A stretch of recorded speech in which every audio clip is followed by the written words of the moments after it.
Today in our 2015 Smart fortwo, you're going to be taking a look at, I'm going to show you how to install the Roadmaster EZ base plate kit with removable arms, part number 52285-1.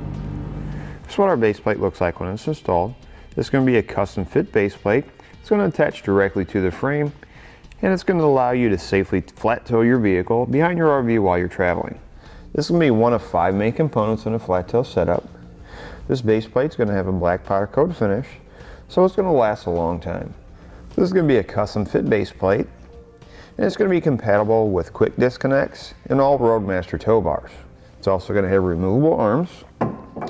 Simply slide in, twist, locked into place, and when not in use, you can pull them out. This base plate has a low profile design. You can see it's not going to stick out too far from the front of the fascia. So it's in nice tucked in, even with the fascia, it gives it a nice streamlined look. As I mentioned before, this is going to be a custom fit base plate. There is going to be no welding required, a little bit of drilling and a little bit of trimming around the fascia. Other than that, it's a pretty straightforward installation. Now that we've gone over some of the features, let me show you how to get it installed. All we need to do to begin our installation is we need to do a little prep work on the car. We're going to have to take off the front wheels to get the front body of the car off. In order to do that, we have to start with this panel. We have to get our front end up off the ground. The spot where we need to put our jack stand, this body panel right here covers it. So we need to take this body panel off before we can jack the car up. How we're going to do that, right back here, there's 2 push pin fasteners. You take a flathead screwdriver, trim panel tool like this. We're going to pull out the center, and then we're going to pull out the whole thing. They're going to look like that. Go ahead and do that on the other side of the vehicle. So this panel is actually, there's little clips underneath. So what we're going to do is we're just going to pull down on it like this. We'll work our way to the back. Once we get those off, there's actually plastic clips inside of here. The reason we have to take this off is to get this off, there's actually a bolt right here underneath this panel. That bolt right there. Just pull out like that, and then we'll set this aside. If your clip happens to come off, you can just stick it back on there. Just like that. Next thing I'm going to do is I want to jack the car up, and I just need to get this front end high enough to get my jack in it, or my stand. One thing to keep in mind, you want to make sure you're using jack stands, you have your emergency brake set, and you're using wheel chops. Next thing we're going to do is remove our hood. There's 2 little panels on each side of our grill, little clips. You're going to turn them like that, and you're going to rotate them like this. And you can see how our hood lifts up. Just going to pick it up and pull it off. We're going to have a Torx bit right here holding the strap on that holds our hood in place. We'll be using a T25 Torx bit. We're going to remove our strap, and then we'll set our hood aside and be reinstalled later. Next, we're going to have 2 more Torx bit bolts that we're going to have to remove. We're going to have one here and one here.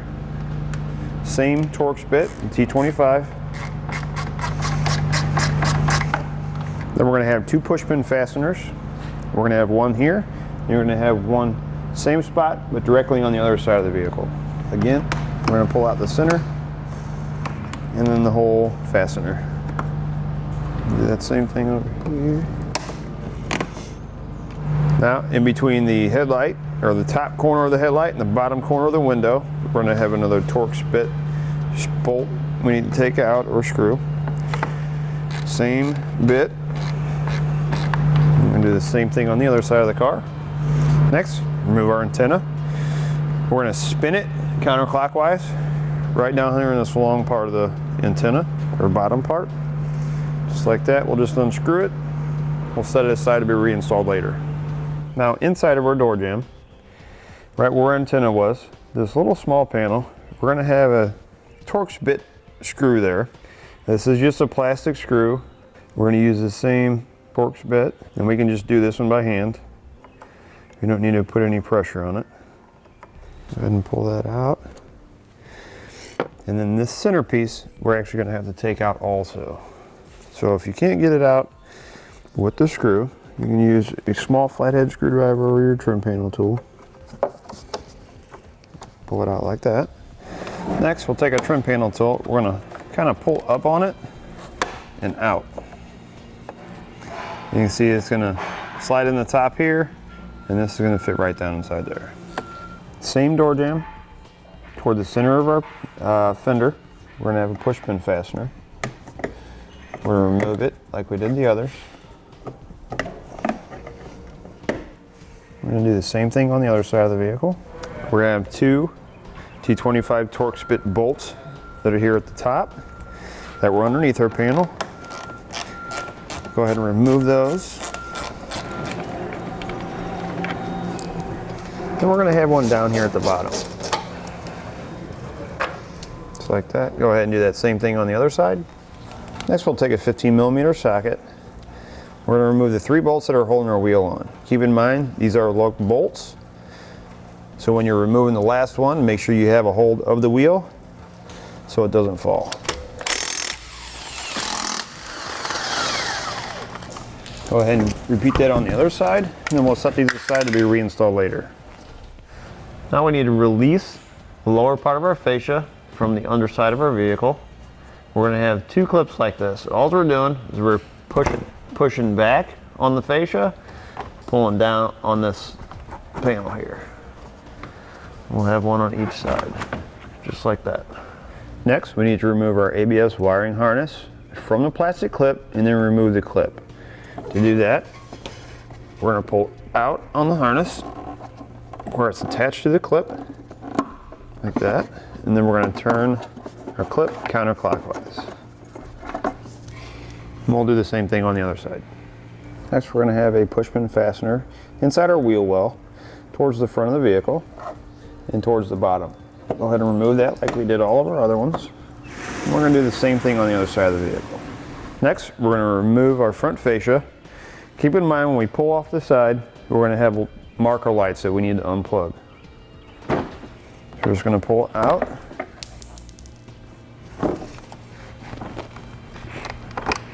And we're just going to twist the bulb out. And we'll set our fascia aside for now. Next, we need to remove our airbag sensors. It's going to be these 2 bolts right here. We're going to use a T25 Torx bit. Before doing that, you want to make sure that we don't unplug the airbag sensors, and we want to make sure that the key is not in the ignition so that the vehicle is not turned on, or else it will trip the sensors. We'll go ahead and remove the 2 Torx bits that are holding them in place. We're going to take these 2 plastic clips off like this. We're just going to let our sensor hang. Next, we're going to take a 10mm socket. We're going to have 3 of these star bolts we need to remove. So make sure the 10mm socket you are using is going to grip onto that. We're going to have one up here that's holding our horn in place. We're going to have one here, and then we're going to have one on the bottom side of our bumper core. We'll start with the one here on our horn.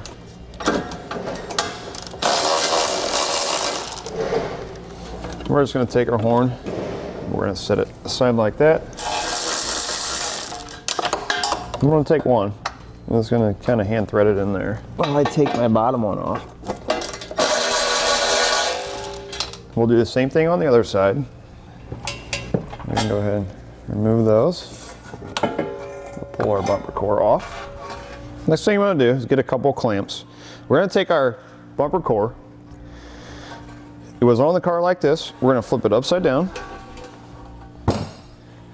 We're going to slide it in like this.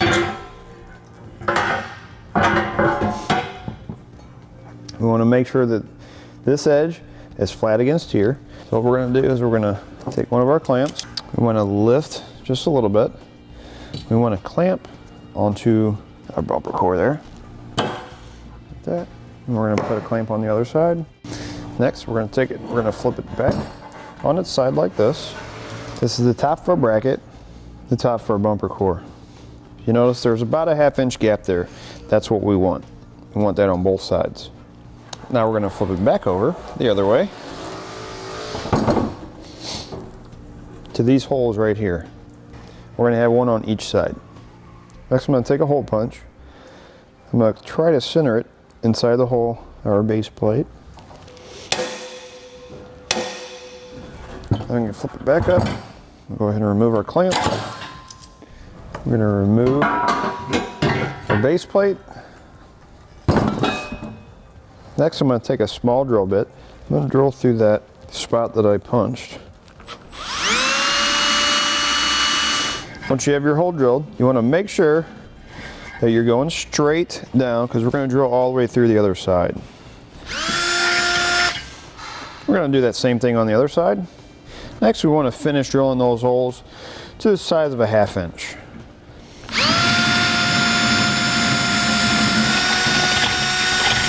We're going to repeat that on the other side. Next thing I'm going to do, because I have bare metal there, I'm going to take some spray paint, clear coat anything to cover up the bare metal, kind of help resist any rust or corrosion later on down the road. Make sure you do that on both sides.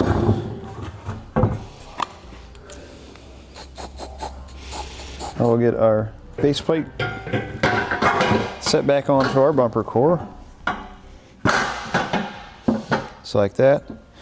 These holes are going to be on the bottom. So you want to make sure, just like I mentioned before, this part of this bracket or base plate is up towards this part of our bumper core. This is actually the top of our core. Next, you're going to have a spacer block like this. It's going to go through the middle. We're going to take 5 inch by 1/2 inch bolt. We're going to go through our base plate, through the holes we drilled. We're going to take this and slide it inside of our bumper beam. Line it up. Get our bolt all the way through. We're going to do that on both sides. Next, I'm going to take some red Loctite. We're going to use this on all of our hardware. Put that in place like that. We're going to take a brace like this and fit right over the top. You're going to have a spacer that looks like this. It's thicker on one side, thinner on the other. Set that in place. You're going to take a lock washer and you want to make sure that the split side is on the smaller side of that spacer. Put the nut on. Do the same thing on the other side. Next, we're going to take 3/8 by 1/2 inch bolt, lock washer and nut. Again, use some Loctite. I'm going to come right up through a brace like this. Put on your lock nut and your bolt. We're going to repeat that for this hole and both of these. Next, I'm going to take a 3/4 inch socket and wrench. I'm going to tighten down the 5 inch bolt, or 1/2 inch by 5 inch bolt that's going through the center of my base plate and my bumper core. We'll do that on both sides, and then we're going to torque it to the specifications in the instructions.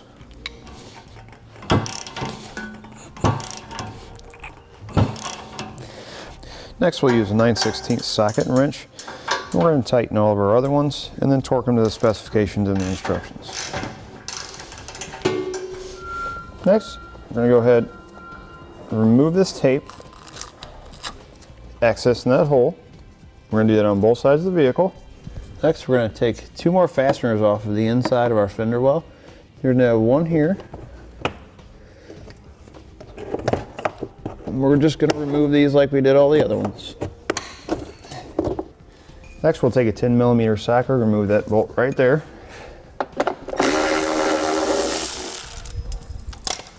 We need to remove our rubber plug here. And this is going to be underneath your fender liner. Next, we're going to need a small nut plate like this. I'm just going to set it like this for now. Make sure it doesn't fall down in that hole, because you'll need a magnet to get it out. You're going to take one of your plates like this. We're going to go up and out like that. And this back hole right here should line up with the hole where the rubber plug was. Like that. Feed that in there like this. We'll take our nut plate and we're going to thread them together.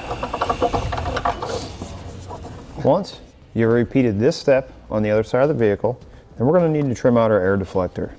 We're going to go about like this. And I'm just going to use a utility knife. We want it to look just like that. Next, we're going to set our bumper core back into place. We're going to go ahead and thread in our top bolt. Go ahead and get one threaded in on both sides. So if you notice in our hole here, the two holes are not lining up between the plate that we have on our frame rail and this section on our base plate. So what we're going to have to do is we're going to have to loosen all these bolts that our directions tell us to tighten. We're going to loosen them, get our hardware in these two holes. We'll come back and tighten these and torque them again. Next, we'll take a 1/2 inch bolt, lock tight. We're going to have to lift on our bumper core just a little bit. We're going to go from the inside out, just like that. And we're going to put on a lock washer and into place. And we'll do the same thing with the hole in the back. Once you have these loosened, you have your two bolts in here lined up. Repeat the same process on the other side. Next, we're going to drill a hole through here, but it's going to go all the way through the frame rail. I'm going to start with a small drill bit, drill a pilot hole first. Then we're going to open it up to a 1/2 inch.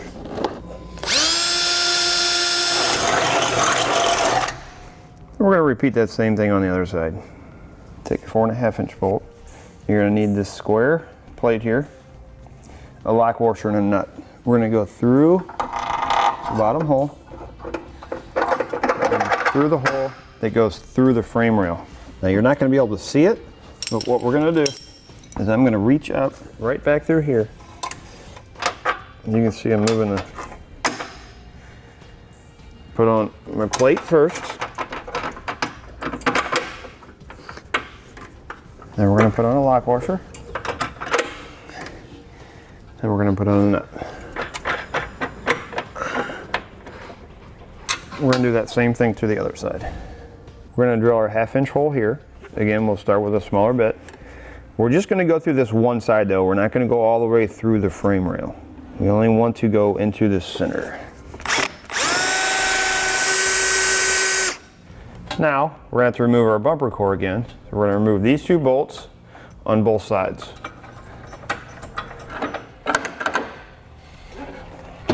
Go ahead and remove our bumper core again. So we'll take another 1/2 inch bolt, lock washer. Go through a hole like this. And we'll take another one of our nut plates. We'll match it up, thread it into place. Then we'll go ahead and tighten all of our hardware down. Once you have everything tightened, you'll come back and torque it to the specifications and the instructions. Next, we're going to take some tin snips, wire cutters, whatever. We're going to cut off our wires here.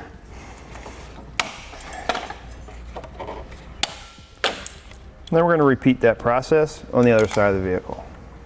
Next, we'll reinstall our bumper core. We're going to loosely install our lower two bumper core bolts on this side, because we're going to have to put our horn back into place. But before we put this in place, we're going to have to put the two bolts that go in that are attaching our brace on our frame to our bumper core brace. Now, in the instructions, you notice the way I had them in before. I had the nut side over here. In the instructions, they don't tell you which way to put them in. I don't know if it really makes a difference. The picture looks like to me they're showing the nut on this side. However, when you torque them, you always torque on the nut side, and there's no way you're going to get a torque wrench in between here. So I spun the bolt around so that the nut's on this side.